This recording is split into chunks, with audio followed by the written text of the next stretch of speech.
What up, everybody? Everybody, what's up, everybody?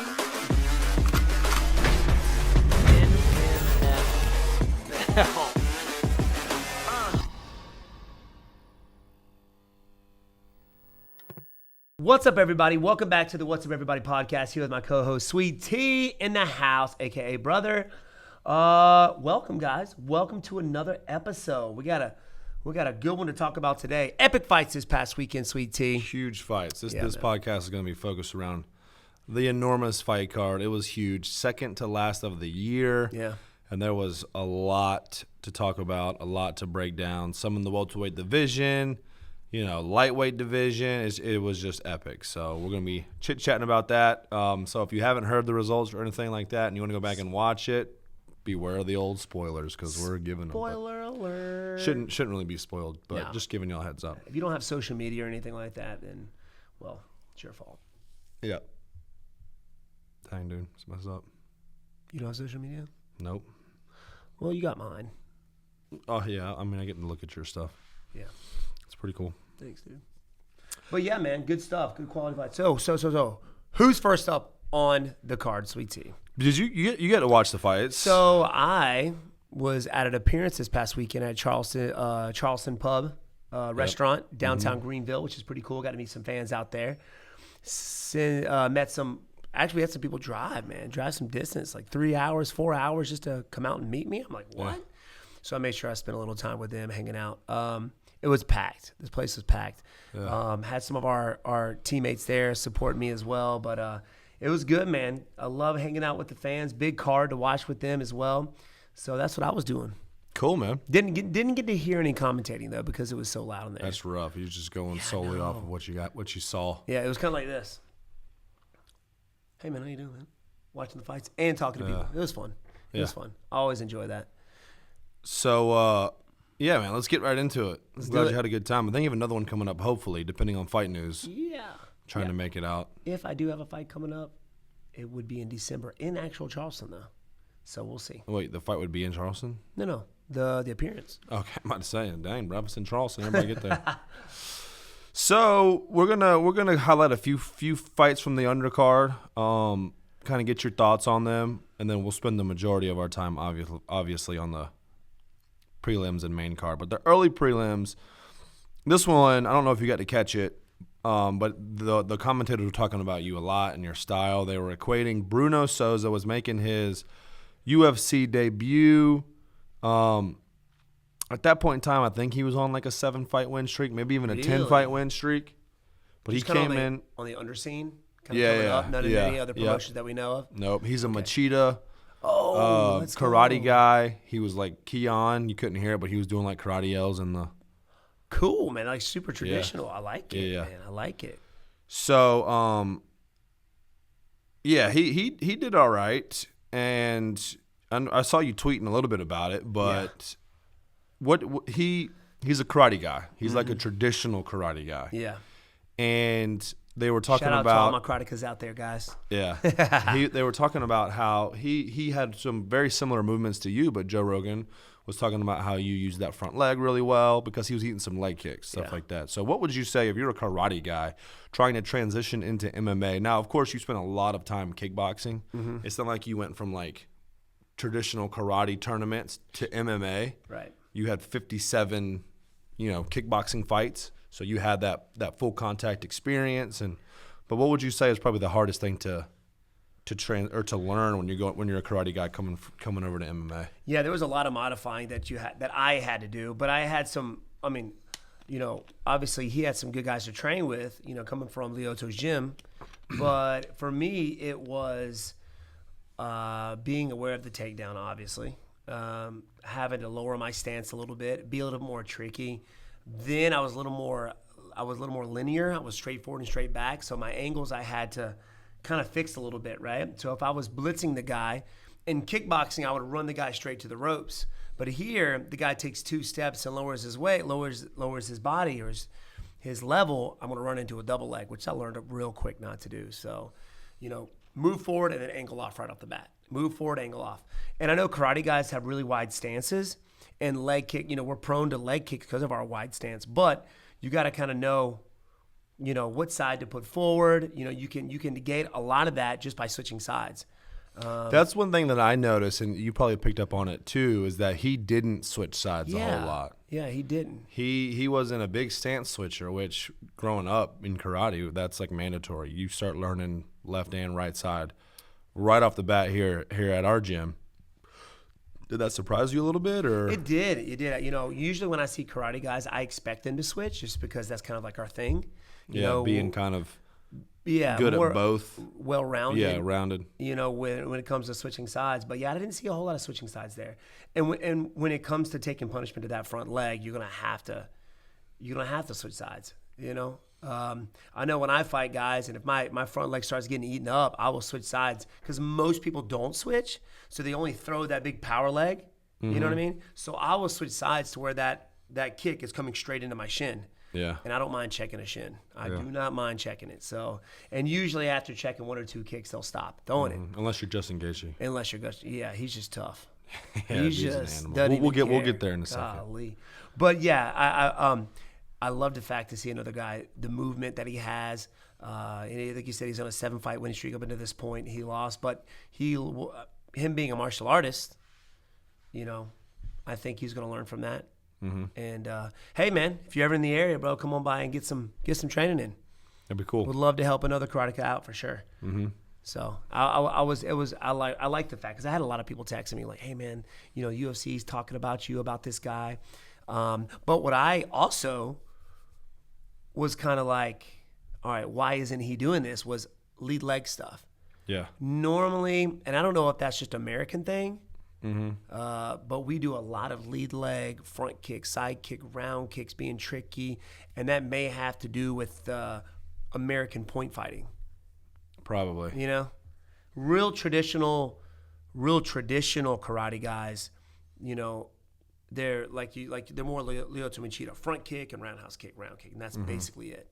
Like they don't have a side kick in their arsenal. I don't know if he does or not, but if he does, he didn't show it last night. Yeah, so I think the lead leg stuff kind of threw me. I was like, man, I would like to see him throw a little bit more lead leg, and I would like to see more people in the fight game. Period, throwing more lead leg stuff. Yeah, it's just hard to train. I mean, at this point, when you've done martial arts and your style for so long, it's hard to kind of humble yourself. I wouldn't say humble yourself, but go back and try and change what we've been doing for your whole life. Kind of start from scratch. Yeah, it's like me trying to go straight Muay Thai stance. You know what I mean? It ain't happening. Yeah. So, but it would be cool to see more of these guys throwing lead leg, and it works. I mean, look at Rose. Namajunas. How do you say her last name again? Namajunas. Just say Thug Rose. Yeah, Everybody Thug knows. Rose, man. That lead leg, she put it to work. Her fight before last, and knocking Zhang Weili, the same person she fought this weekend. Yeah, Zhang. I think Big it's Zhang. Zhang Weili. Zhang. I don't know, people. Y'all know who I'm talking about. Lead leg. Lead leg's effective. I mean, why not train every weapon? Why not get good at throwing every weapon? Why only be really good at throwing it one way? You know what I'm saying? Like a jab, right? You use a jab for many different things, right? Yeah. Jab, you got a hook, you got uppercuts with that lead hand. It's fast. Why not do the same thing with your lead leg? With everything. Yeah. Don't limit yourself to just like one technique per limb. You can just mix it up. So it was cool seeing that. They were giving you a lot of kudos, DC and Rogan. So that was pretty cool. Next up, kind of unfortunate, but also a highlight as well, Villante and Chris Barnett. Yeah. So I had to FaceTime my guys, my New York fam, as they were headed to the venue. FaceTime Weidman, and I knew Weidman was going to be with him because I knew he was going to be in his corner. So I just wanted to shout out to John Villante, like before he even got to the venue. So you knew before this fight that it was his last? I did not know it was. I kind of had a clue, but I wasn't for sure. Mm-hmm.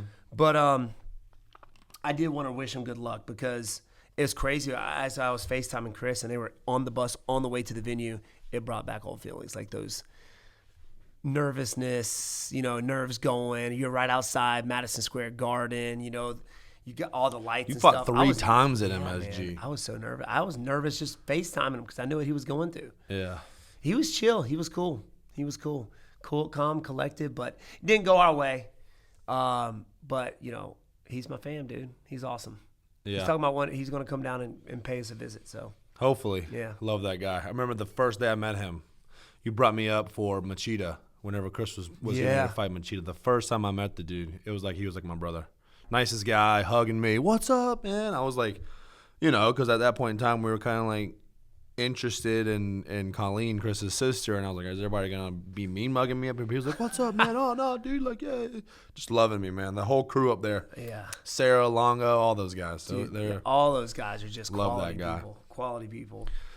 So with that said, Barnett, spinning wheel kick, took him out. The thing was, like, I feel like Villante was doing the work. Like, he was coming forward. He was pressuring.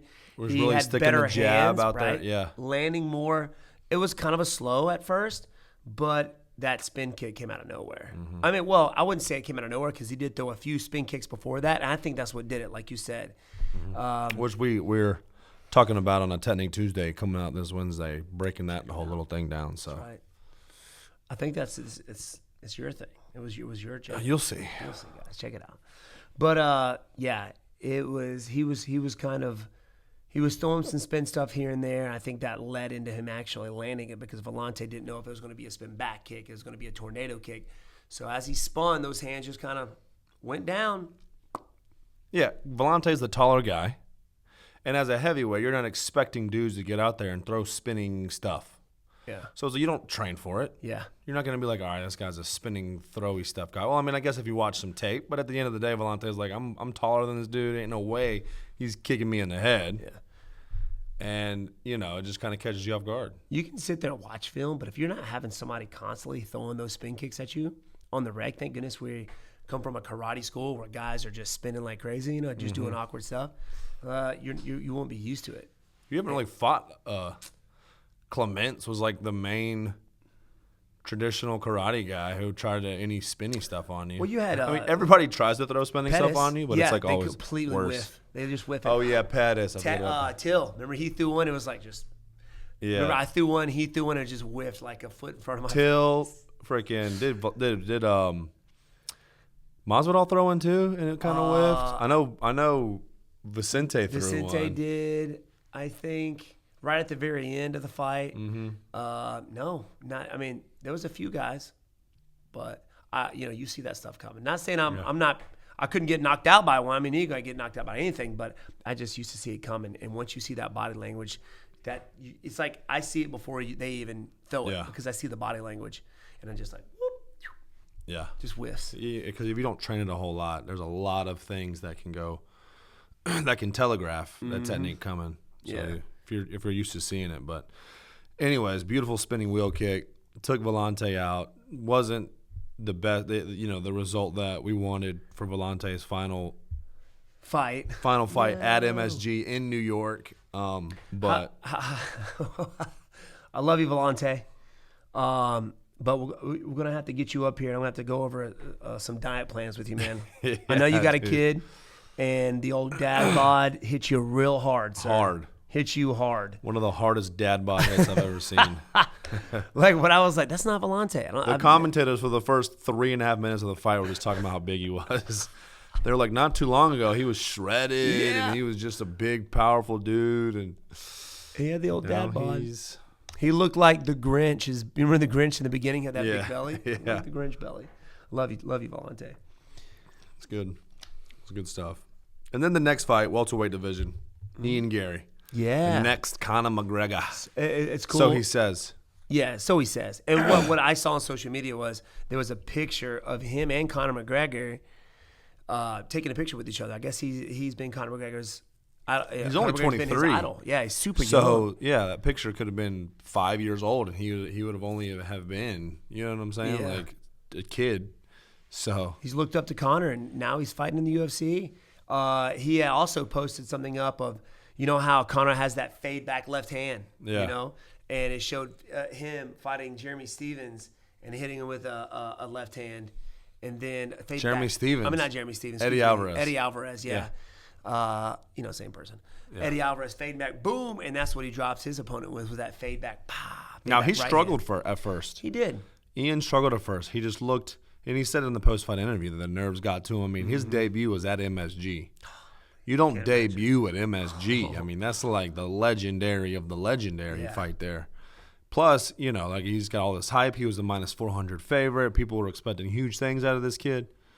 But he struggled right off the bat. I mean, his opponent was taking it to him, going for takedowns, bloodying him up.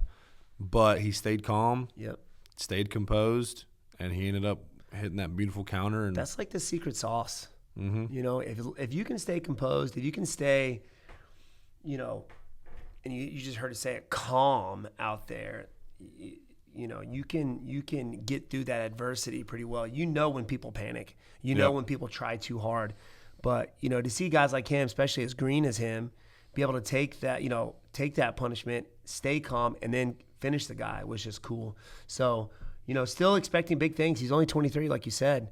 So definitely a guy to watch for sure.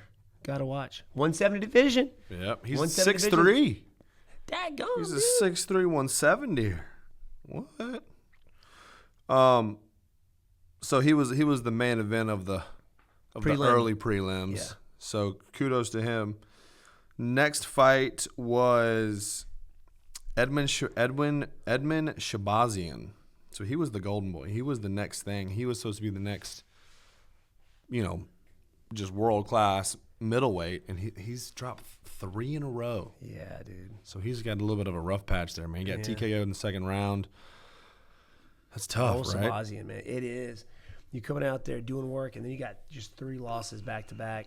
Was it back to back? Yeah, this is his third loss in a row. He lost to Brunson, then he lost to Jack Hermanson, and now he's lost to Nasruddin Imavov. Man, he got what? Was that the? What did he get finished with the second? Was it a? It was just like he crucifix. Oh, and he was the just worst. Because I know he beat Brandon Vera. No, not Brandon Vera. Excuse me, the New Zealander.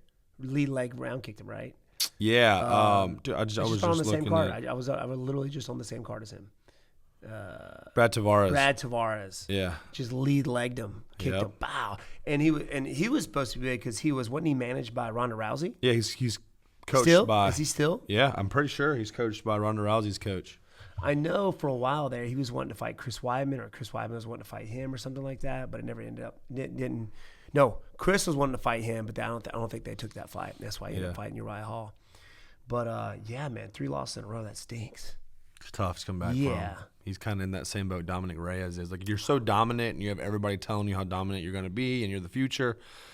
And then people don't realize, or most people don't realize, how mental fighting is. Huge. You think just because you're big, you're strong, you're fast, you have muscles, that you're able to be successful. But if you don't have the mind behind the strength and the muscles and the speed, then it's no good. Yeah.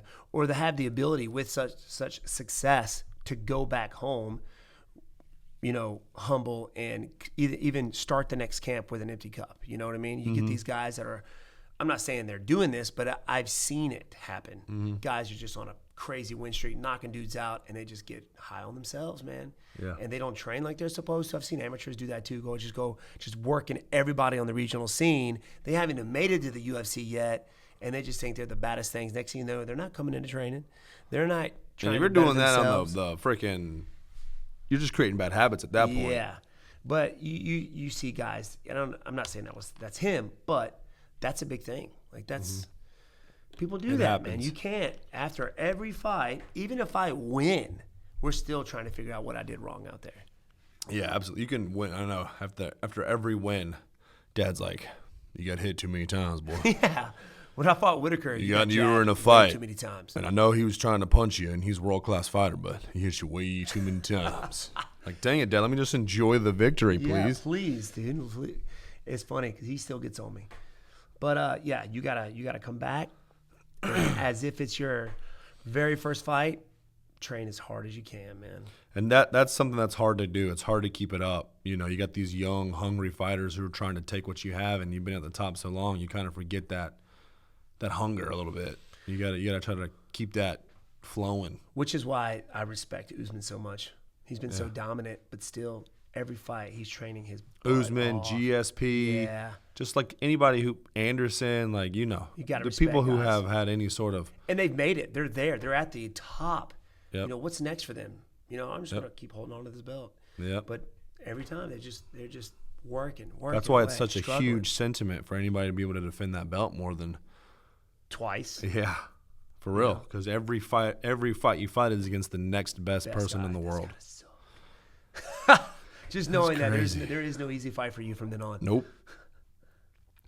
So we had Phil Hawes. He got upset by Chris Curtis. We've done some training with Chris Curtis before. Took out Phil Hawes. I mean, Phil Hawes was a stud wrestler, and he's kind of had his ups and downs. He fought recently at our local event. Chris Curtis did. Yep, yeah. And then he got called up to fight Phil, Yeah, and he hats went off out to there him, and man. did his thing. It's cool because people at where I was doing the appearance at remembered him. They're like, "Oh man, he was at Greenfield Lake." They were cheering for him. Oh, okay, It was great. It was cool to see. Yep. Yeah, he got to come MMA. into the gym and work out a little bit. Yep, break a sweat. Before. Is he typically an 85 or? No, I think he fought at 170 at one point. I think he was on Ultimate Contender a few times. I think he once. took this fight kind of late notice. Yes, he was thick, but when he even came here, he was just. Yeah. Dang, you're 170, man. He looked good. Kudos to him. Ally Kent to Bobby Green. Ooh.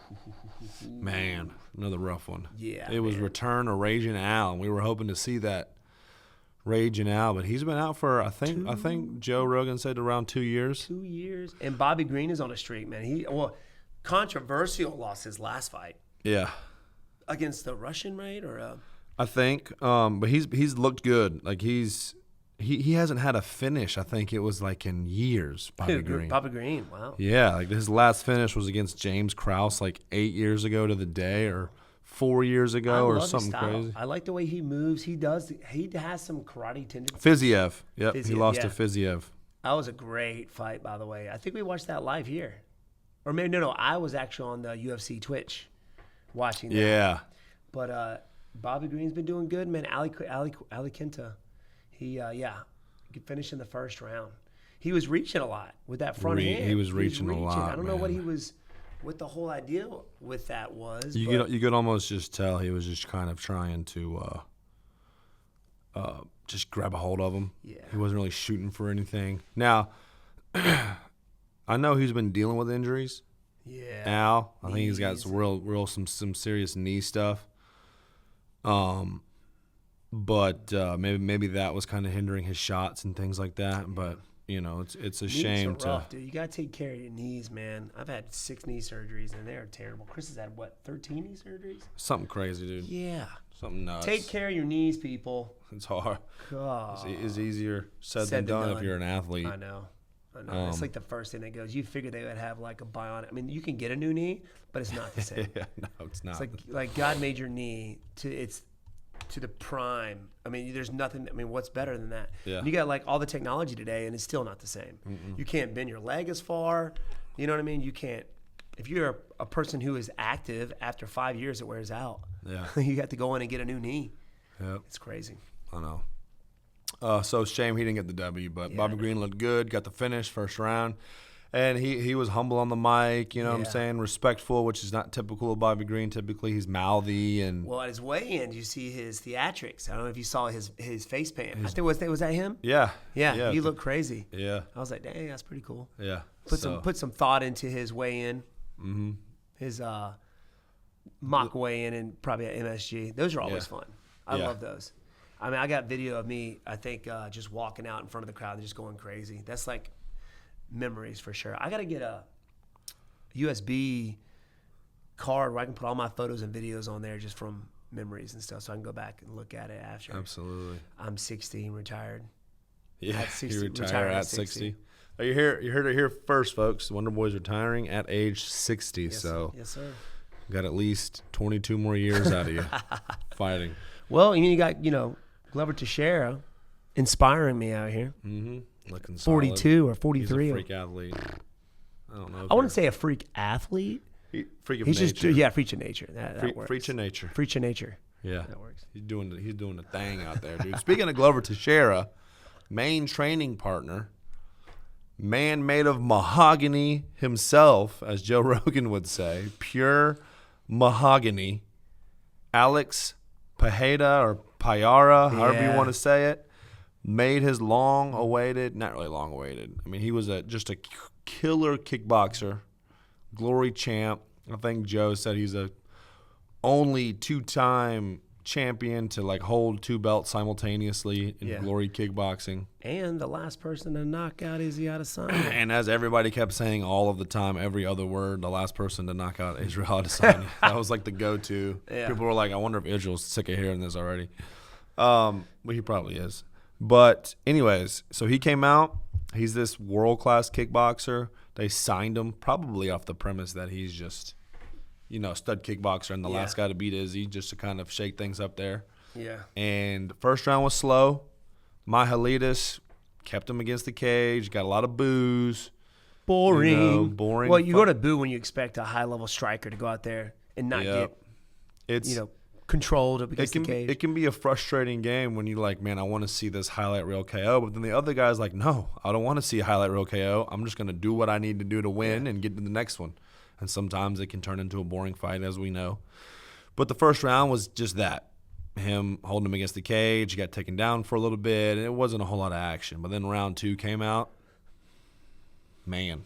Tore him up, boy. He did. I think Michailidis felt the power, felt how just strong that dude was, and then lights out with the flying knee. The ability to be taken down, to be controlled, and you're defending the takedown, and that wears you out. But then after that, go out there and just act like you're not even tired and just go out there. And he looked like he was in great shape. Yeah. And when you're a striker and somebody's trying to wrestle you and you're not built for wrestling, it can be super tiring. But he did not look like he was tired. It's the, it is. It has to do with, your fast twitch and your static strength. Like Chris Weidman's not a blistering fast guy, but he can hold and do pull-ups all day long. Yeah. Like he gets tired striking. Mm-hmm. I get more tired wrestling. Because I've spent my whole life just being fast, and he spent his whole life just holding on to dudes, just squeezing the crap out of him, which is why his back's like this, So, but I know from experience having guys take you down, and then you're struggling to get back up to your feet, even in training, and then have to start the next round and not show that you're tired, and you have to sit there and just pop, outstrike this guy. So kudos to him of putting the grind in the camp. Mm-hmm. People don't like feeling that uncomfortability. Well, it's like the perfect mix. You got Glover, and him. They're main training partners. So Glover can work the wrestling and the jiu-jitsu, also get better at striking, and then he can work the striking, but also get better at the jiu-jitsu and the wrestling. They can kind of. He's like his Weidman, but it's Glover. Yeah, Glover and Pereira are Wonderboy and Weidman. Yeah. So great, man. Fly and eat him. He did. Took him out cold.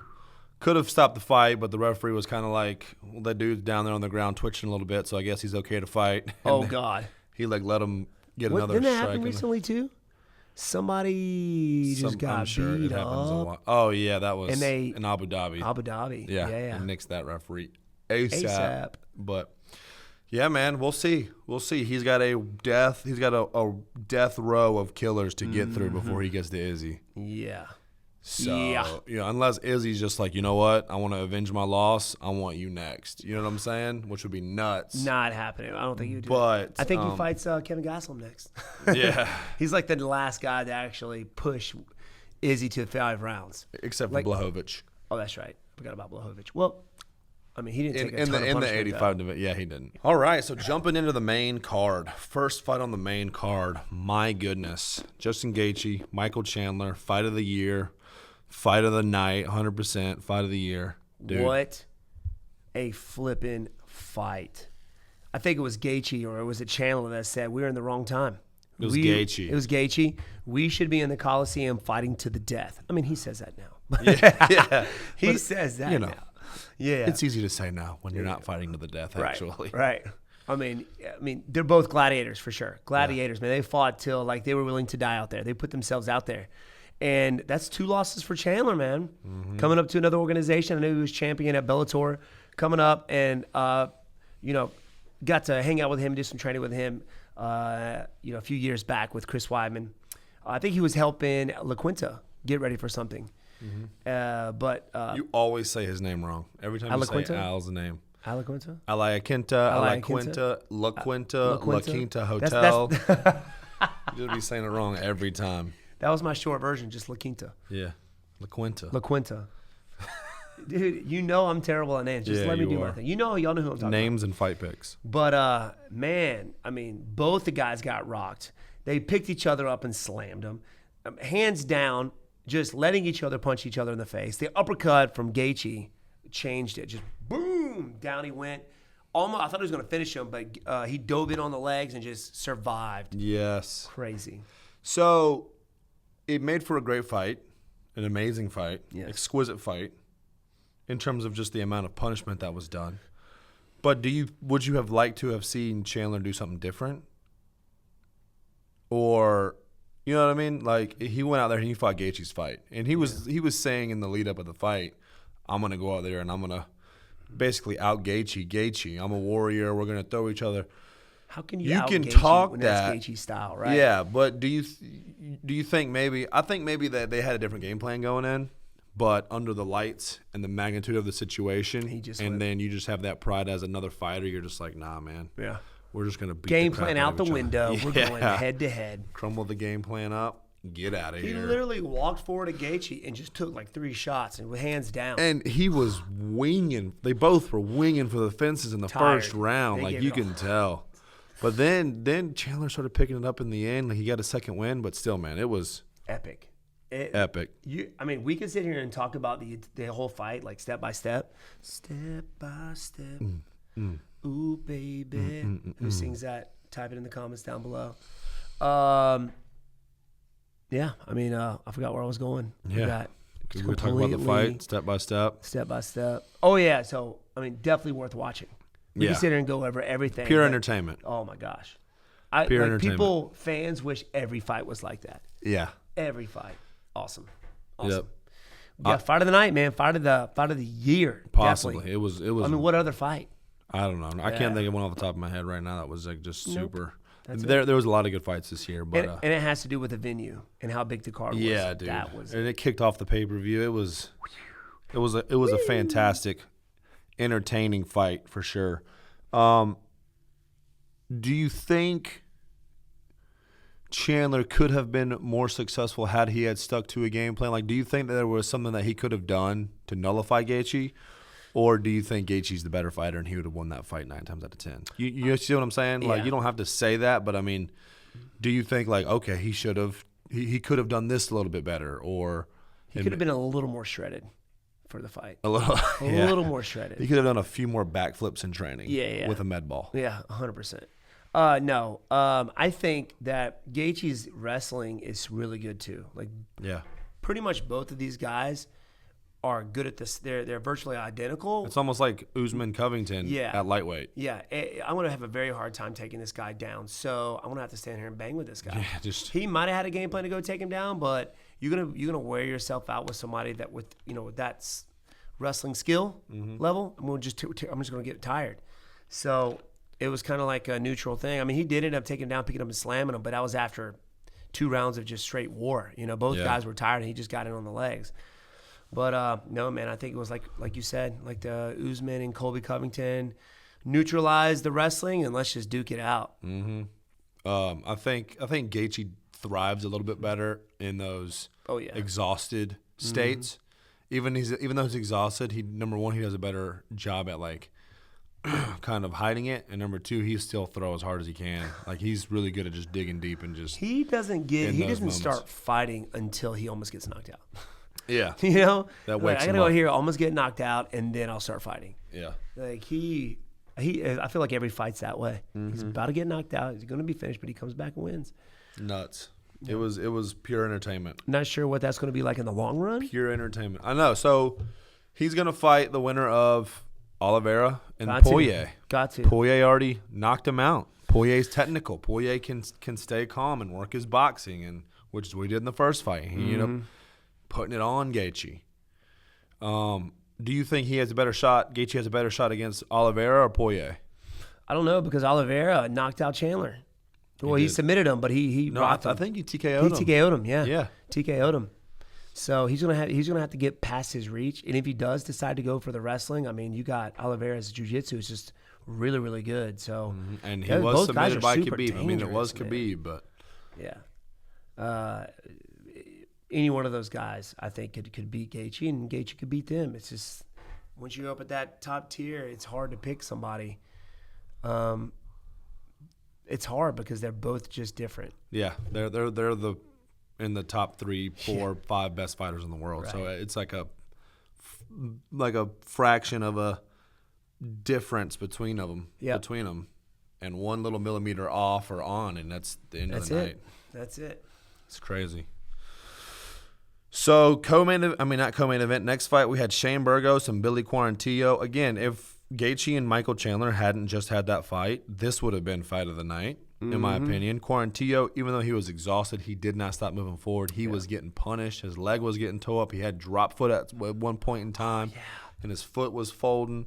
But Burgos just really ended up coming through with his boxing and putting it on Quarantillo. Yeah, that was the thing that kind of like impressed me too, was that when he got that drop foot, he just kept fighting. He was like, he did not stop. He didn't stop, man. And you're seeing more of that drop foot from those low calf kicks. Those little calf kicks. Gaethje's got some good. He threw some hard ones too, right into Chandler's shin. Yeah, he did. He didn't care. He tore up Chandler's shin. It was like a soccer punt right into his shin. No technique. Just someone's going to kick you hard. And again, come back to switching sides. The commentators were calling for it themselves. They were like, man, he switches to southpaw Chandler to protect that leg, but he can't do anything from there. He just doesn't know how to function out of southpaw. Of course, I was saying he could do the same thing that he knocked out Dan Hooker with, that 2 to the body and then with that right hand. Back up. But, I'm just sitting on the couch. Burgos did good. Both those guys, kept coming forward, but still he kept on going with that drop foot. I was like, how could the guy stand up? Ignore that. In the fight, like I understand. Like from being a fan and people see that and have never been in there before. But when you've been in war like that, like you don't care.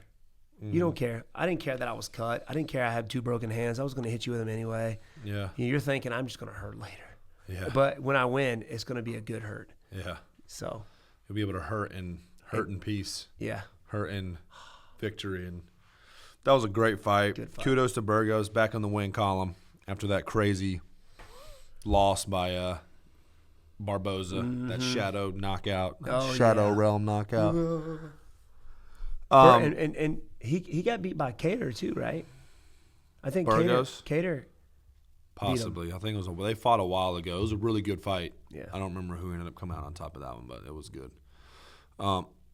Next up, Frankie Edgar, Marlon Vera. I feel so bad for Frankie, man. I know. I feel like Frankie. I love you, dude. I love watching you fight. But at this point, let's not go the BJ Penn route and just lose 18. I think he's at the point now where he could retire right now. He could, but they said he has no injuries or anything, and he has no plans on retiring. Hey, you're a warrior, bro. I mean, you freaking do warrior, you, bro. Yeah.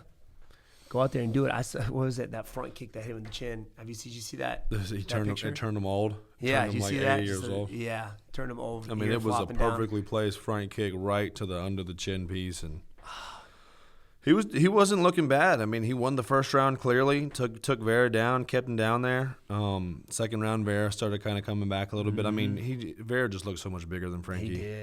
He did, but Frankie Edgar has always been the smaller fighter, I feel like. Even though he went down in weight, right, for this fight? Yeah, he was the 155 champ, walking around at 155, and then they started adding in the lower weight classes, and this was the featherweight fight, so it was 140 fight. He always looked smaller. But, hey, man, I think it was he featherweight. looked good. Yeah, I think it was 145. It was 45 featherweight? Yeah, flyweight's 25. Okay, yeah. Okay. So, I mean, yeah, man. I love Frankie, man. I just don't like to see him lose. I know. He got knocked out his last fight by Sandhagen. And he was around before the Reebok. Like, he was champ. I mean, he's been in the UFC for a while, for a long time. And I don't like to see those old school guys lose. That's why I'm always cheering for them. I always want to see him come back. Like Jose Aldo, he was a champ for so long. He had some ups and downs, getting beat by, and then I was coming back, at 125 or 125. Yeah, shredded. So yeah, I'm always cheering for those veterans. Always. This is something they're about cheering for me because I'm considered a veteran now. Yeah, you are. You've been in the league since 2012, so you're an oldie, dude. Almost 143. 10 years. UFC 143. How was your debut? Yeah, first fight on the card. Nobody in the venue. Yeah, dude. I remember having to watch that, but plugging my laptop up. Facebook. It was a Facebook. Via, like, audio cables, the three, like the red, the white, and, like, that one that doesn't even do anything. Yeah, it's just there.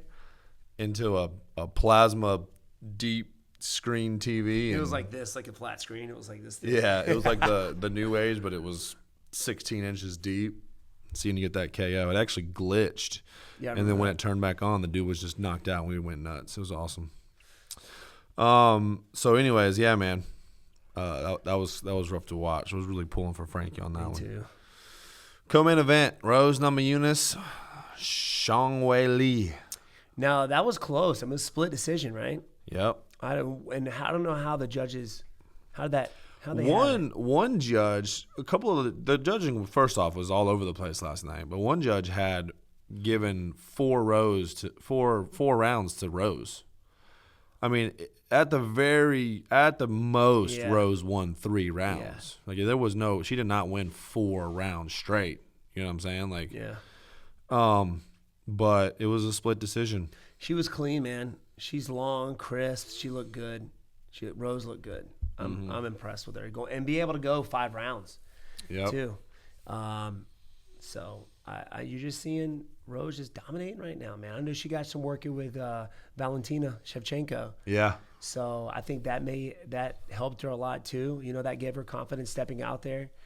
You know, training with the GOAT like her. I knew that I saw it was after the fight. She was there, took a picture with Rose too because they did some training together for it. So all the confidence in the world. She was ready, man. She was ready. She looked good. I was impressed. And it's better. I mean, yeah, you want to get those awesome knockouts, but it is better to be able to dominate somebody or to beat somebody over the course of 5 rounds. Yeah, because you knock somebody out, they can just be, oh man, you know, if that would have went longer, they would have beat you. Which was the argument Weili was making. She was like, I didn't even get to do anything in the last fight. Yep. So like, I'm not even satisfied with, like, is she really the better fighter than me, or did she just land that? Was it a fluke? Right. Well, now she can say. I beat you and it was still super close. It was still really close. She just edged out. She was just that much better that night. Yep. That's all it takes. Just that much better. Yep. So Weili's the stud. What's next for her? Who does she fight next, Rose? There's some people that are saying Carla Esparza, which would be crazy. Yeah. Because Carla beat Rose to win the show, like the first female show or something like that. Love to see that fight. Now, when did she fight last? Carla, I'm not sure. I'm not sure when she fought last, but she's been doing real sharp. It's either going to be her or Marina Rodriguez, the one that just beat Mackenzie Dern. Yeah. So it would be cool to see if Carla Esparza fight Rose for the belt, because it was like that full circle. Back around. It was Carla was on top, and then she lost, got toe up by Jan Jacek, and then the belts changed, and now it's Rose that has it, and Carla's working her way back up. Yeah. Dagnabbit. Well, it's going to be good, whatever. So hats off to my Miss Rose, Thug Rose. So all I saw leading up to that fight was it was at a UFC event, and who was sitting next to her? I think it was Holly Holmes. You know how the UFC like pans in on your face, and the crowd goes, "Oh, look who's here!" You know, you had Holly Holmes and Rose.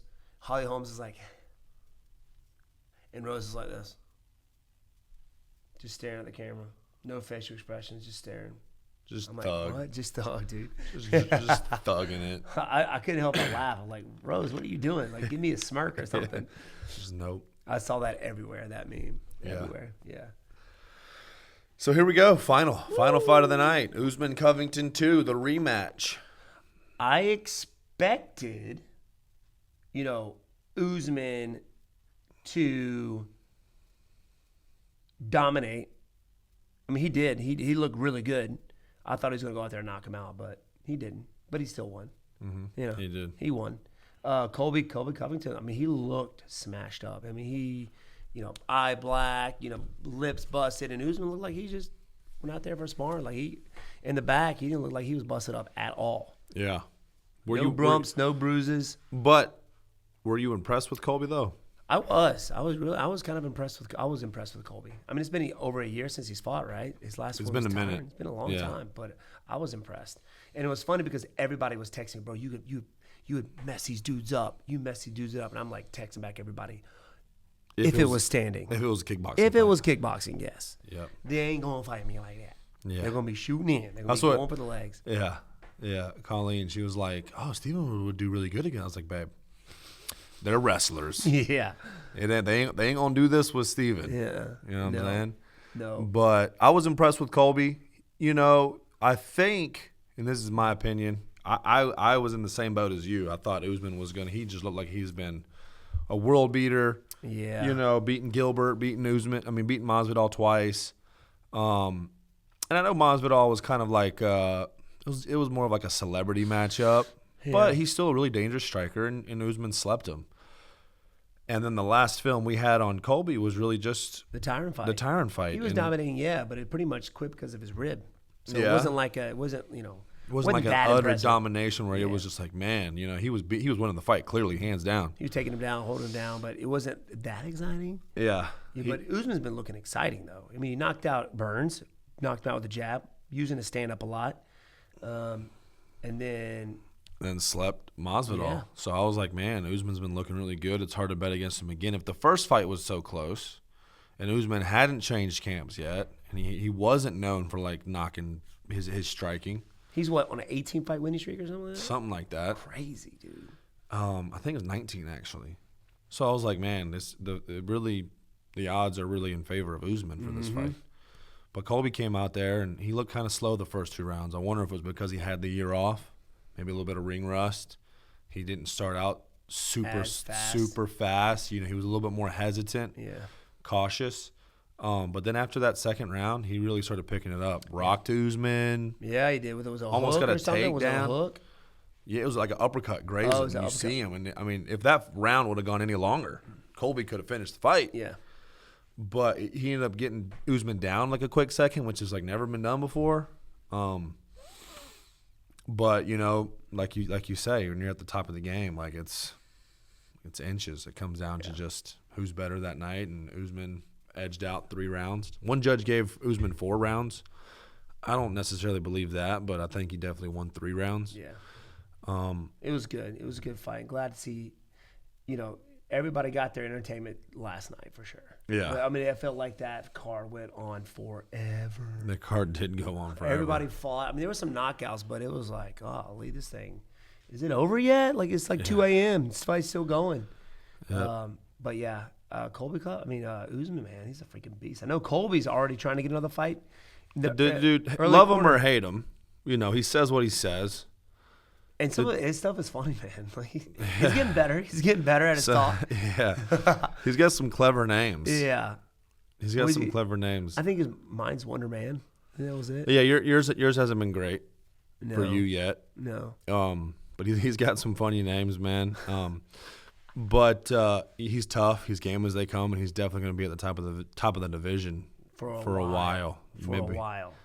So and he wants to fight Masvidal next. I mean, that would be huge. Yeah. That would be huge. Great one because of that beef they got. He was like Masvidal might as well go ahead and pull out of the Leon fight and just fight me because that's going to sell more tickets than him and Leon. Right. And what it's crazy is that Leon, he's on a 9-fight winning streak. Should be or fighting. 10-fight unbeaten streak. They say. Who Leon? Leon, yeah. Tag on, man, unbeaten, right? And they're giving him Masvidal.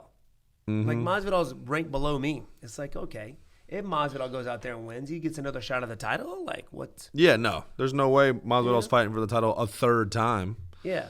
Only Leon will fight for the title if he beats Masvidal. That's like the only outcome of that. So who does Masvidal fight if he wins? Yeah, Colby. I guess. Yep. But and then who wins that will fight for the title. That'll be 3 times for both guys. Yeah. Anyway, it is what it is. But we got some good fights coming up. You got that fight, Masvidal and Leon Dude, Edwards. December 11th, the card is going to be huge. Yeah. But real quick, before we move on, the end of the fight, right? They had Colby was doing his thing the whole lead up, and Usman, they were trash talking, but you got a little glimpse of Colby and Usman respect. I mean, little. It was short lived. But what was your thought on that? I thought it was cool. Yeah. I mean, it's good to see, you see Colby Covington, he's got some beef with some people, but he does come out of character every now and then to be the person that us fans very rarely get to see. I hear he's a nice guy. That's what Joe told me. I haven't got to meet the guy yet, and maybe just because I'm in his division, he may not be nice to me. Probably not. You know? But I know I don't have any beef with him. You can call me all the names you want. I know it's for the show. Like, I never did anything wrong to that guy. So I know he's doing it for just to be Colby. Mm-hmm. So. And at the end of the day, it benefits everybody. Yeah. Because it puts butts in the seats. Yep. Sure does. You know what I mean? So it was cool to see that. And then in the press conference, he's like, yo, I don't respect Usman. Yeah, well, Usman made the comment, kind of like Woodley made the comment about you when Woodley was champ. He said that Colby is his Frazier. And it was kind of like what Woodley said about you. Like, you were his John Fitch. Like, John Fitch could never beat GSP, but he was always like the next best in the division. And Colby was like, nah, F that, son. I don't respect him. He does this. He was immediately just went in on him. So that respect was short-lived, and now he's like. But that's cool. That's cool. The competitiveness of Colby. Like, I'm not number 2. I'm number 1, bro. Yeah. You know, I'm not number 2. Mm-hmm. Yeah, that's pretty cool. That's the warrior in him, I guess. I like it. So would you say you respect Colby as a fighter? Yeah. I mean, I've always respected all of these guys, but it's cool to see that little respect you saw in the cage. So, 100%. Two thumbs up for that. Cool. 2 thumbs up. Yeah, man. It's as your brother, just hearing people, and it's just like anybody. When anybody calls you names, you're just like, you get like prideful. You're just like, nah, man, like, you quit saying mean things about him. But it's also like he's doing it for the show. Yeah. He's selling tickets. He's doing his thing. He's making money. And he's got hardcore fans, man. Hardcore fans. They like love Colby. You say anything, they're jumping on you. Yeah, as we know.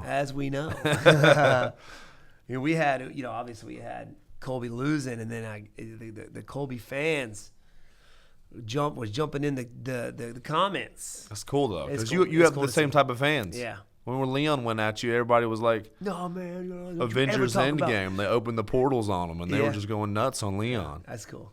I like it. It's cool. MMA fans, they're diehard for sure. So die hard, baby. Only way out is in a box. Well, I don't know about that hard. It's one of the bad boys, I think. No. Oh no, dude. Wasn't it Malibu's Most Wanted? Yeah, Malibu's Most Wanted. Bruh. Traffic, least gangster movie of all time. Look, there's a Ford Maverick. That's $1 million song right there. But shoot, man. So that was it. That was huge great. night of fights. Great night WB, a lot of stuff happened in the welterweight division. Any finalizations on a fight yet? Nothing yet, man. Nothing yet. But I'm training as if I'm fighting tomorrow.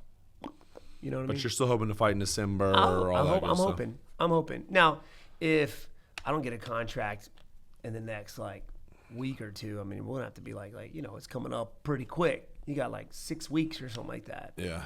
So it's coming up pretty quick. So we'll see. I'm shooting for December. You want it.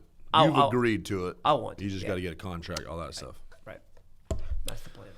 So hopefully it happens. It'll be a cool little Christmas time. But anything else you want to add before we get here? Nah, dude, that's it, bro. That is it, Sweet Tea. Awesome. Next time I have an appearance, you better come.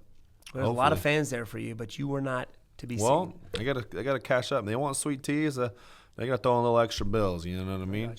I'll take 50. All right, 50 bucks. 50. You talking about splitting the?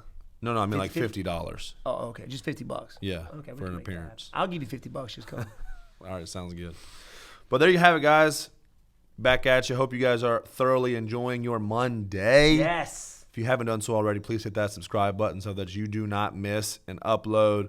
We drop at least 2 videos, one being the podcast and Technique Tuesday every week. If you haven't done so already as well, make sure you guys like us over on Spotify, Apple Podcasts, Google Podcasts, all that good stuff. Leave a review.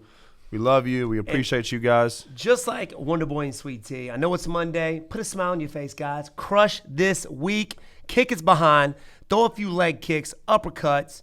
That Gaethje uppercut to Chandler's chin this week. All right? Crush it. Well, let's go. Just crush this week is what I'm saying. Yeah, because he didn't really crush. Not just somebody. Yeah, don't be crushing people in your office. Right. I mean, you could if you got beef, But they have to hit you first, self-defense. Exactly. Karate. 100%. Martial artist. Yeah. Way of the martial artist. Oos. You know what I'm saying? Yeah. Crush this week, guys. And also Chandler has a hard head. He didn't really get knocked out. So we can go into it, but I think they know what I mean. Love you guys. See you guys. Peace.